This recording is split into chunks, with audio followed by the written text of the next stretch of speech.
2022년 4월 13일 큐티 말씀입니다. 마가복음 14장 53절로 72절입니다. 그들이 예수를 끌고 대제사장에게로 가니 대제사장들과 장로들과 서기관들이 다 모이더라. 베드로가 예수를 멀찍이 따라 대제사장의 집들 안까지 들어가서 아랫사람들과 함께 앉아 불을 쬐더라. 대제사장들과 온 공회가 예수를 죽이려고 그를 칠 증거를 찾되 얻지 못하니 이는 예수를 쳐서 거짓 증언하는 자가 많으나 그 증언이 서로 일치하지 못함이라. 어떤 사람들이 일어나 예수를 쳐서 거짓 증언하여 이르되 우리가 그의 말을 들으니 손으로 지은 이 성전을 내가 헐고 손으로 짓지 아니한 다른 성전을 사흘 동안에 지으리라 하더라 하되 그 증언도 서로 일치하지 않더라. 대제사장이 가운데 일어서서 예수에게 물어 이르되 너는 아무 대답도 없느냐? 이 사람들이 너를 치는 증거가 어떠하냐 하되 침묵하고 아무 대답도 아니하시거늘 대제사장이 다시 물어 이르되 내가 찬송받을 이의 아들 그리스도냐? 예수께서 이르시되 내가 그니라. 인자가 권능자의 우편에 앉은 것과 하늘 구름을 타고 오는 것을 너희가 보리라 하시니 대제사장이 자기 옷을 찢으며 이르되 우리가 어찌 더 증인을 요구하리요? 그 신성 모독하는 말을 너희가 들었도다. 너희는 어떻게 생각하느냐 하니 그들이 다 예수를 사형에 해당한 자로 정죄하고 어떤 사람은 그에게 침을 뱉으며 그의 얼굴을 가리고 주먹으로 치며 이르되 선지자 노릇을 하라 하고 하인들은 손바닥으로 치더라.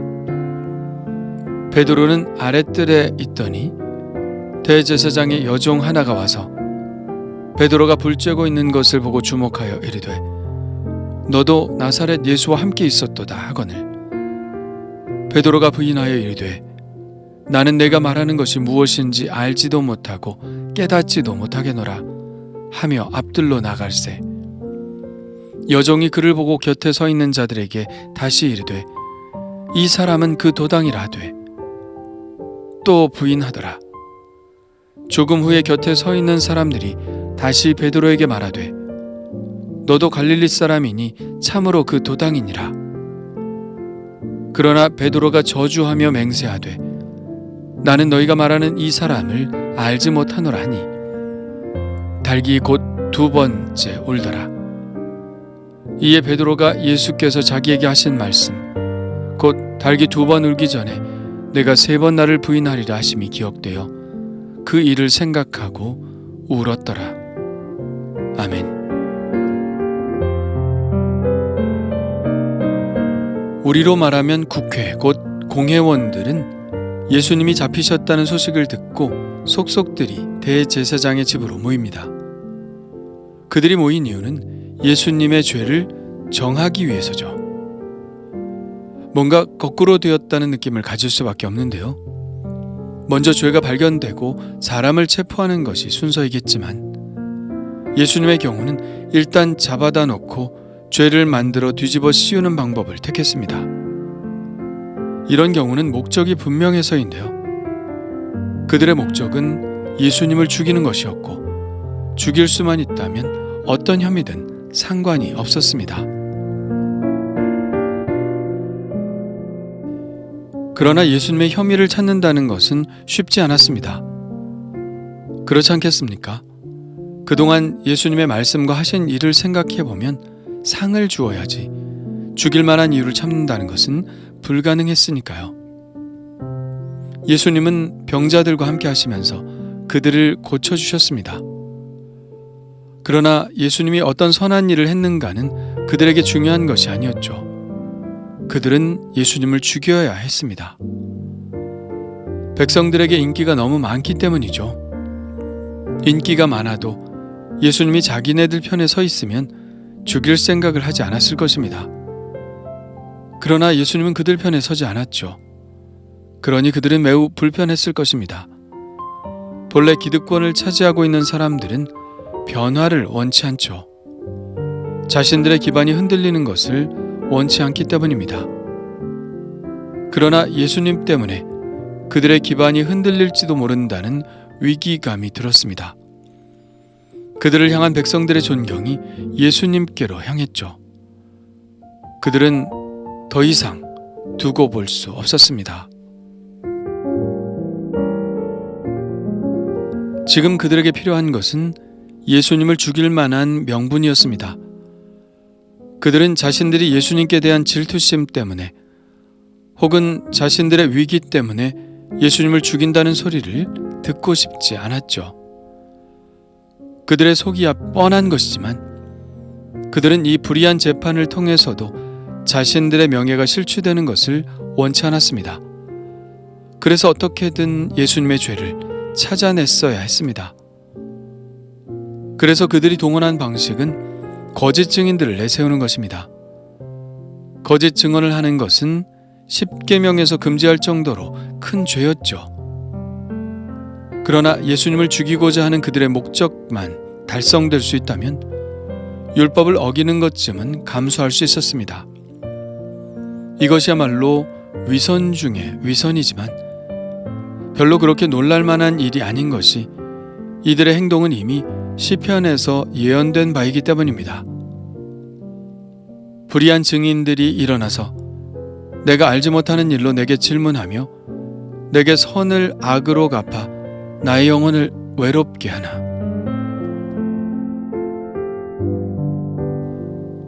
모든 재판에는 두세 사람의 증인이 꼭 필요했죠.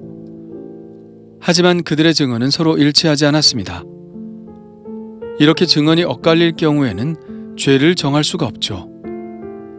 증언이나 증거 혹은 진술에서 가장 중요한 것은 일관성입니다. 그런 그들의 증언 중에는 이런 것도 있었죠. 우리가 그의 말을 들으니 손으로 지은 이 성전을 내가 헐고 손으로 짓지 아니한 다른 성전을 사흘 동안에 지으리라 하더라. 이 말씀을 예수님이 하셨을까요? 마가복음에는 제자들에게 내가 이 큰 건물들을 보느냐?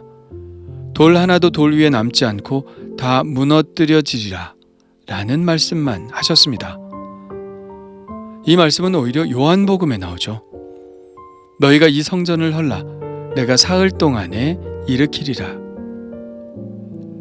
그들은 이것을 성전 모독이라고 트집 잡겠지만 사실 새로운 도시와 새로운 성전에 대한 기대는 유대인들의 간절한 바람으로 유대인들의 성경인 토비트서나 바룩서 그리고 에스겔에도 잘 나와 있습니다. 우리 그리스도인들의 입장에서 볼 때도 이것은 하나의 비유죠. 바로 예수님의 죽으심과 부활을 통해서 생겨나게 될 교회를 말씀하시는 것입니다. 어쨌든 그들의 이러한 증언도 채택되지 못했는데 이 증언에 있어서도 일치를 보지 못했기 때문입니다. 그러자 이제는 대제사장이 직접 나서죠. 그는 단도직입적으로 묻습니다. 내가 찬송받을 이의 아들 그리스도냐? 그러자 예수님도 서슴없이 대답하시죠. 내가 그니라. 인자가 권능자의 우편에 앉은 것과 하늘 구름을 타고 오는 것을 너희가 보리라. 예수님은 당신이 메시아라고 밝히실 뿐 아니라 당신을 인자라는 단어로 가리키심으로 당신이 메시아로서 하실 일에 대해서도 말씀하십니다. 인자라는 말은 그 말 뜻 그대로 사람의 아들이라는 뜻입니다. 당시 경건한 유대인들은 마지막 심판이 있은 뒤에 하나님에게서 세계 통치권을 넘겨받으실 초인적인 하늘의 존재를 기다렸는데 그 존재를 인자라고 표현했습니다. 다니엘의 묵시에는 이런 기대가 표현되어 있죠. 내가 또 밤 환상 중에 보니 인자 같은 이가 하늘 구름을 타고 와서 옛적부터 항상 계신 이에게 나아가 그 앞으로 인도되매 그에게 권세와 영광과 나라를 주고. 예수님은 바로 이 다니엘의 말씀을 떠올리게 하신 것이죠. 예수님께서 이 말씀을 하시자 제사장은 자기 옷을 찢으며 말합니다. 우리가 어찌 더 증인을 요구하리요? 그 신성 모독하는 말을 너희가 들었도다. 너희는 어떻게 생각하느냐? 그들은 예수님이 자신을 메시아라고 말씀하시며 최후의 심판을 행하실 분이라고 말씀하신 것에 대해서 신성 모독이라고 규정했습니다. 그런데 그들은 뭔가를 빼먹었습니다. 예수님의 주장을 검증하는 절차를 행하지 않은 것이죠. 예수님이 당신을 메시아라고 주장을 했다면 그 주장을 검증하는 일이 필요했습니다. 그런데 그들은 예수님을 메시아가 아니라고 단정하고 자신을 메시아라고 주장한 이 주장을 신성모독으로 단정하고 정죄했죠. 그런데 그들은 예수님의 이 말씀을 진지하게 숙고했어야 했습니다. 적어도 그간 예수님께서 하신 일이 메시아의 일인지 아닌지를 들여다보아야 했습니다. 왜냐하면 이 예수님의 주장은 너무나 심각한 주장이기 때문입니다. 그들이 지금은 예수님을 재판하는 입장에 놓여 있지만 예수님의 주장이 사실이라면 재판장과 피고의 입장이 완전히 바뀔 것이기 때문입니다. 그리고 정말 그렇게 되었죠. 그들이 마지막 심판 때에 가서 자신들의 바뀐 입장을 깨닫게 된다면 얼마나 부끄러울까요? 대제사장이 그렇게 예수님을 사형에 해당하는 자라고 단정하자 고삐가 풀렸습니다. 대제사장이 그렇게 규정을 했으니 예수님은 이제 정말 신성모독을 한 죽을 죄인이 된 것입니다. 사람들은 예수님께 침을 뱉기 시작했고 주먹으로 얼굴을 치며 선지자 노릇을 해보라고 조롱했습니다. 사람들이 그렇게 하자 하인들까지도 손바닥으로 예수님을 때리기를 주저하지 않았죠. 예수님이 이렇게 수치와 모욕을 당하시는 동안 대제사장의 집 안뜰에서는 베드로가 시험을 받고 있었습니다. 여종 하나가 베드로에게 와서 너도 나사렛 예수와 함께 있었도다 하니 베드로가 부인하여 나는 내가 말하는 것이 무엇인지 알지도 못하고 깨닫지도 못하겠노라 하며 앞들로 자리를 옮깁니다. 그 여종은 다시 곁에 서 있는 자들에게 말하죠. 이 사람은 그 도당이라. 베드로는 또 부인합니다. 그로부터 조금 후 이번에는 그의 곁에 서 있는 사람들이 베드로에게 말합니다. 너도 갈릴리 사람이니 참으로 그 도당이라. 그러자 베드로는 저주하며 맹세까지 하면서 강하게 부정합니다. 나는 너희가 말하는 이 사람을 알지 못하노라. 그때까지도 베드로는 지금 자기가 무슨 일을 하고 있는지 깨닫지 못했습니다. 그저 두려움에 떨며 이 상황을 벗어나기를 바라기만 했겠죠. 그러나 그때 닭이 두 번째 울었습니다. 그 닭의 울음은 베드로의 머리에 알람을 켰습니다. 예수님께서 자기에게 하셨던 말씀이 생각난 것입니다. 베드로는 당당하게 말했었죠. 다 버릴지라도 나는 그리하지 않겠나이다. 그때 예수님께서 이렇게 말씀하셨습니다. 내가 진실로 내게 이르노니 오늘 이 밤 닭이 두 번 울기 전에 내가 세 번 나를 부인하리라. 이 말씀이 생각나자 베드로는 통곡하지 않을 수 없었습니다. 그의 자신감, 예수님을 사랑하고 절대로 변하지 않을 것이라고 생각했던 그 마음이 무너져 내리는 순간이었습니다. 그는 자신이 얼마나 연약한 존재인지를 깨달았겠죠. 자신의 믿음과 용기가 실제 상황에서 얼마나 무력해질 수 있는지를 깨닫는 순간이었을 것입니다. 베드로가 예수님을 부인한 이 이야기를 성경은 왜 써놓았을까요? 어찌 보면 교회 최고 지도자의 수치스러운 부분일 텐데요. 그러나 부끄럽다고 해서 지금도 계속되고 있는 교회의 시험에 대해서 경고를 멈출 수 없었을 것입니다. 베드로의 시험은 그만의 시험이 아니었죠. 교회도 계속해서 이런 시험 속에 있었습니다. 초대교회에서 예수를 믿는다는 것은 항상 이런 위협을 감수하는 일이었죠. 그런 시대에 베드로의 이야기는 그들에게 강한 경고의 말씀이 되었을 것입니다. 그리고 또한 위로도 되었겠죠. 예수님의 최고의 수제자도 이런 실수를 저질렀는데 자기들도 연약한 존재라는 것을 인정하지 않을 수 없었을 것이고, 행여 이런 일에 굴복하여 넘어진 자들에 대해 정죄하지 않고 다시 끌어안을 것을 권면하는 이야기였을 것입니다. 베드로의 이 이야기는 지금 우리에게도 동일하게 경고와 위로를 동시에 주고 있는 말씀이죠. 그렇다면 이런 시험을 이길 수 있는 힘은 무엇일까요?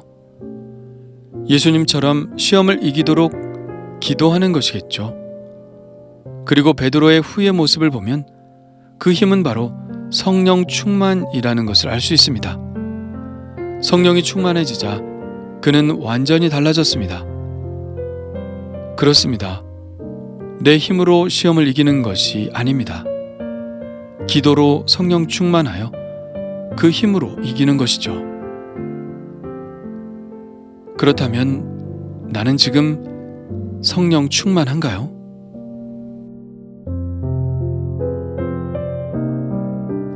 주님 감사합니다. 대제사장과 거짓 증인들처럼 거짓 증언하지 않게 하옵소서. 그러다가 주님을 다시 못 박을까 두렵습니다. 정직하게 하옵소서. 내 힘과 결심은 약하오니 오직 기도로 성령 충만하게 하시고 그 충만함으로 시험을 이기게 하옵소서. 오늘도 예수님을 긍정하게 하시고 예수님이 함께 하시는 힘으로 이겨내게 하옵소서. 예수님의 이름으로 기도합니다. 아멘.